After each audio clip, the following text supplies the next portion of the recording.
여러분 안녕하십니까. 다시 뵙게 돼 반갑습니다.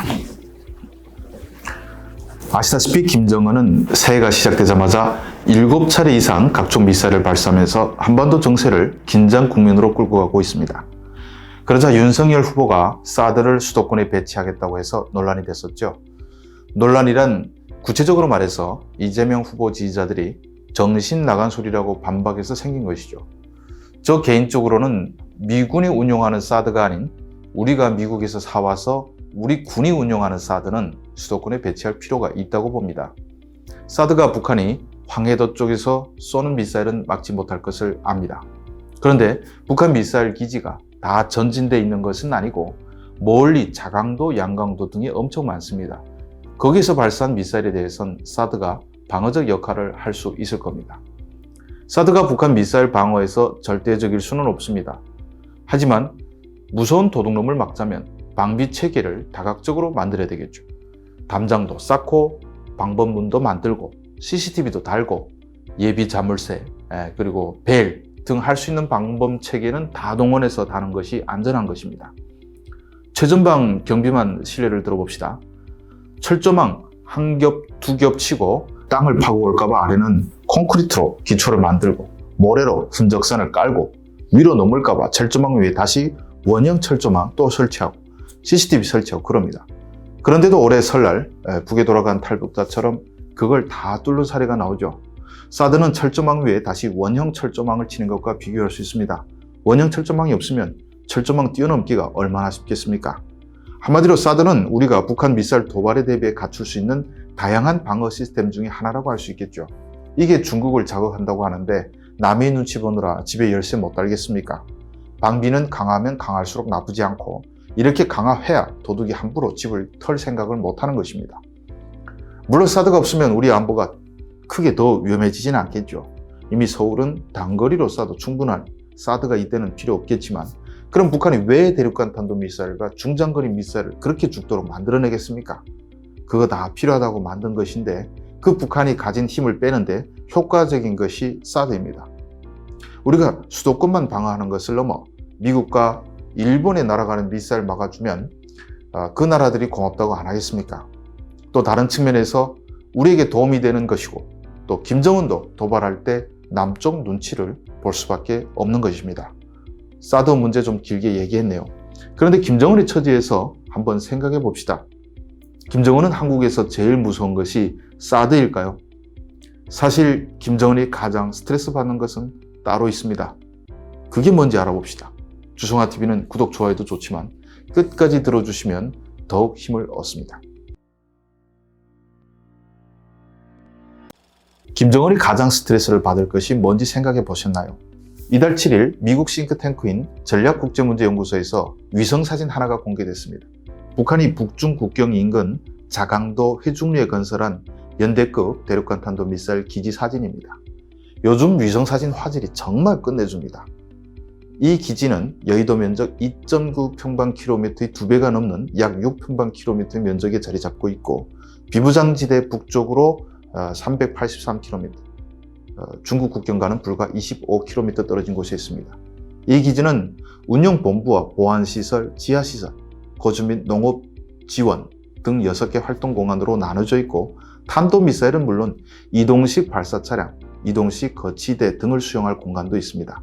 그리고 15km 떨어진 곳에 북한의 영저리 미사일 기지가 있습니다. 회중리 미사일 기지는 1990년대 후반에 공사를 시작했고 가장 최근에 완공된 북한 전략군 기지 중 하나입니다.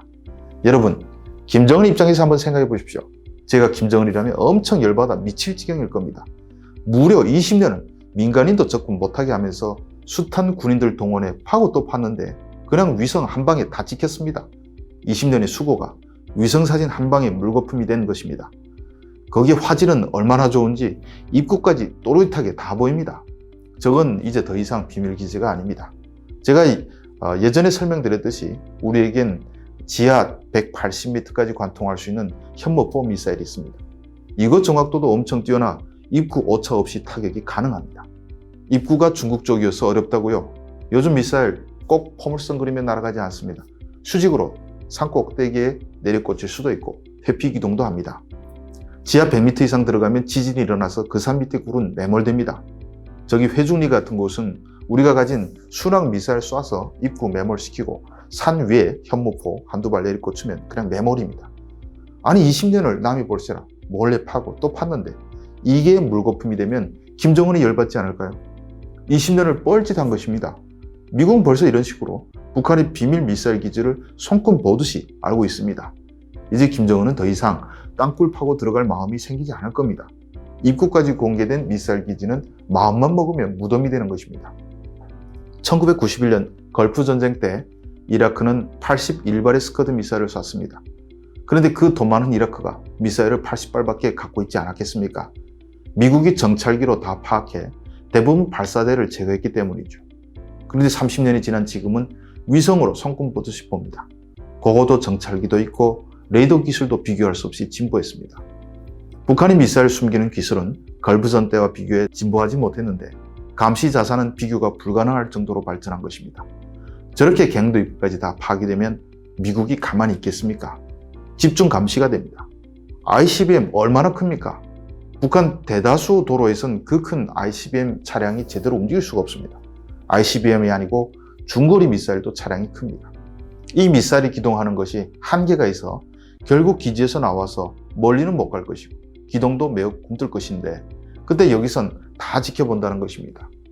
철도 발사 미사일도 마찬가지죠. 이 미사일도 두 발을 같이 싣는데 거의 열차 무게가 100톤이 넘어서 기동하는 구간이 한계가 있습니다. 콘크리트 침목 새로 깐 곳이 아니면 발사하면 열차가 탈선할 겁니다.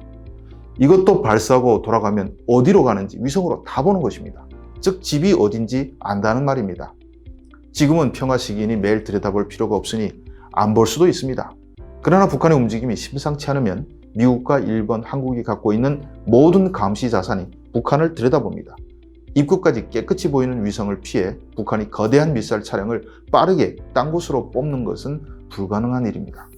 그러니 북한이 미사일 몇 발 쏘는 것은 여기서 봐줄 수 있을 겁니다. 실험이라고 하니까 그걸 타격하진 않겠죠. 하지만 실전에 있어서 생산한 모든 미사일을 밖으로 빼면 그때면 여기선 비상이 걸려 만반의 준비를 합니다. 이때도 사드도 필요한 것이죠. 만약 김정은이 몇 발만 꺼내 한국이나 미국을 향해 실전으로 쏘면 나머지 갱도 속의 미사일은 어떻게 되겠습니까? 반격으로 미처 꺼내지도 못하고 묻히겠죠. 어차피 1차 타격에서 쓰지 못하면 무덤 속에 들어가니 김정은이 한꺼번에 다 쏘겠다고 다 끌어내도 이건 잘못하면 선제 타격 빌미가 될 수 있습니다. 수백 발의 미사일이 한꺼번에 나와서 한국과 미국을 겨냥하면 이걸 우리가 전쟁 상태라고 판단하지 않겠습니까? 김정은은 이젠 갱도도 못 믿게 됐습니다. 숱한 노력과 인력, 돈을 들여서 팔 필요가 없어졌습니다. 그렇다고 밖에 다 꺼내놓자니 이건 몇 개가 어디 있는지 다 패를 까는 것 셈입니다. 이러지도 저러지도 못하게 됐습니다. 강력한 감시 자산의 등장, 그리고 북한의 모든 갱도를 무덤으로 만들 수 있는 현무4의 등장, 김정은에게는 가장 무서운 저승사자들일 것입니다. 우리로선 더 강력한 정찰 자산을 확보할 필요가 있습니다. 현무4를 넘어서 5부터 10까지 쭉 시리즈로 만듭시다. 현무 시리즈 화이팅! 시청해 주셔서 감사합니다.